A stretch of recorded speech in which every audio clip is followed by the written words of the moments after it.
Makibalita tayo sa Naga City kung saan isang oras nang nakapila sa kanyang presinto si Liberal Party Vice Presidential Bet Leni Robredo.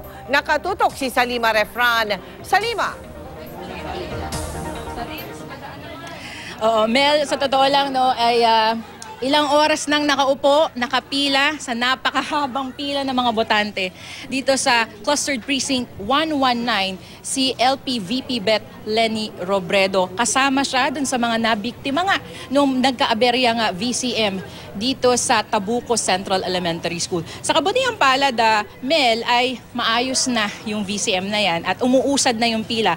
Hopefully, in the next 30 minutes, si Kong Leni makakaboto na finally at maipapasok na niya yung kanyang balota doon nga sa nag-aaberya kanina nga VCM. Samantala, Mel, kanina, bago pumunta dito sa voting precinct, si Congresswoman Leni ay dumaan muna siya doon sa puntod ng kanyang asawang si dating DILG Secretary Jessie Robredo. Nag-alay siya ng mga panalangin kasama ang kanyang mga anak. Pagkatapos nun, siya ay nakipagkita kay Nueva Cáceres Archbishop Rolando Terona.